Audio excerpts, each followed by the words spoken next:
لمر نه ډوبیږي. د مختلفو تمدنونو د طلوع و غروب مطالعه مورخان پوهولي دي چې د هر تمدن د زیږیدو، ودې او زوال لاره بیله ده. د یو تمدن د ظهور و زوال یون د خاص قانون پیروي نه کوي. مورخانو ته چې د ټولنې د پیژندلو او د هغې د پټو رازونو د معلومولو په لټه کې دي، د دغو غوټو د سپړلو کاروبار په غاړه دی. هغه مورخان چې د لویدیځ تمدن د ظهور په مطالعه بوخت دي، په دې اړه بیل بیل نظریات وړاندې کړي دي. په دغو کې یوه نظریه د ایروسنټریزم ده چې دغه تمدن له نورو هغو بالکل بیل بولي. د دې نظریې پلویانو ته لویدیځ تمدن یوه داسې معجزه ښکاري چې د اروپایانو له توکمیزو ځانګړنو سره رابطه لري. د ایروسنټریزم له نظریې سره سم لویدیځ تمدن د اروپا د اقلیم، جغرافیایي موقعیت او د اروپایانو د توکمیزو ځانګړنو په وجه وده وکړه او بالکل بیل هویت پیدا کړ. د دې نظریې یو شارح او مفسر ډیوډ لینډز دی چې همدا لید یې په خپل کتاب د ملتونو ثروت او فقر کې په تفصیل سره بیان کړی. لینډز په سر کې د اروپا د اقلیم په امتیاز غږیږي.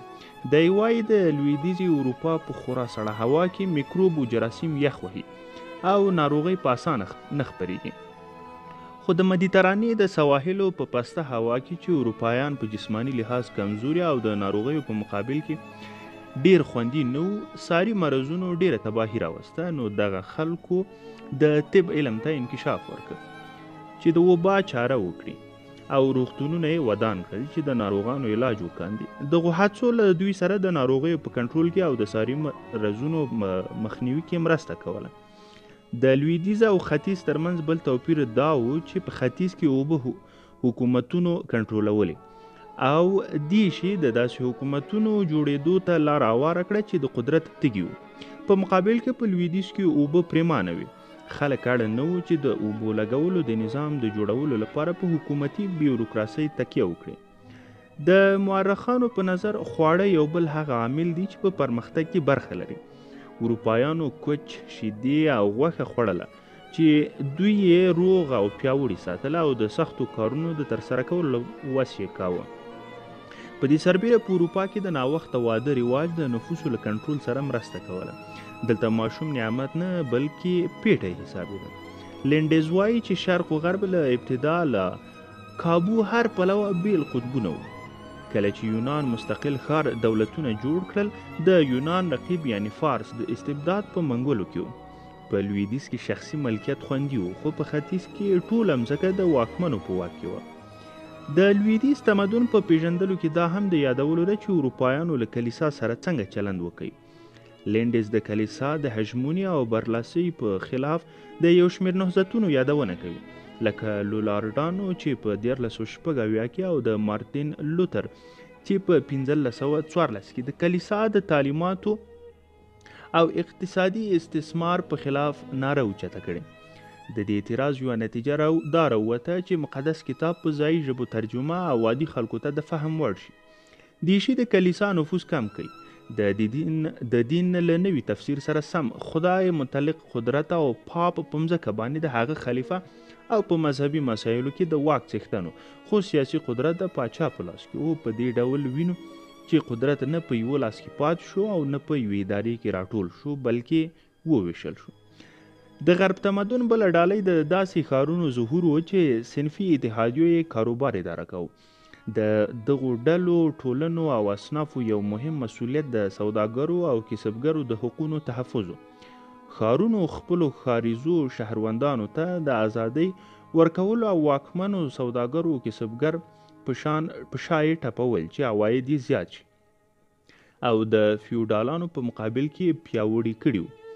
واکمنو د فیوډالانو د زور د کمولو لپاره ښارونو ته امتیازات ورکړل او سوداګرو ملاتړ یې وکاوه.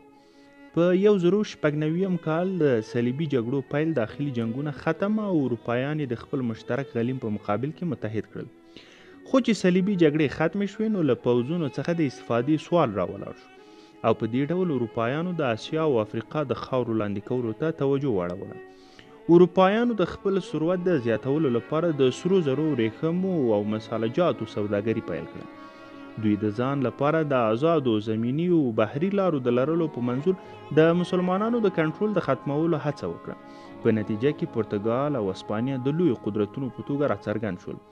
د نویو سمندري لارو په لټون کې نوې دنیا کشف شوه. اسپانیا او پرتګال دواړو د فتوحاتو لپاره له دین څخه پوره استفاده وکړه او مفتوحه ملکونه منابع او شتمنۍ یې لوټ کړې.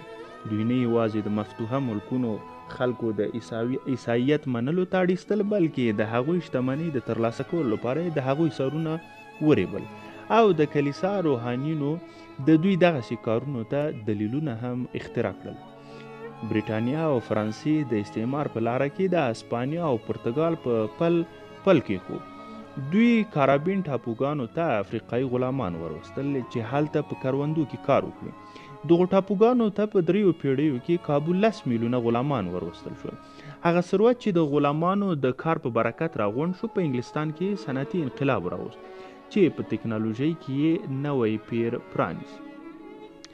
نورو اروپایي هیوادونو هم په همدې لاره مزل وکاوه او خپلې ټولنې یې له فیوډالي پړاوه صنعتي مرحلې ته وروستلې.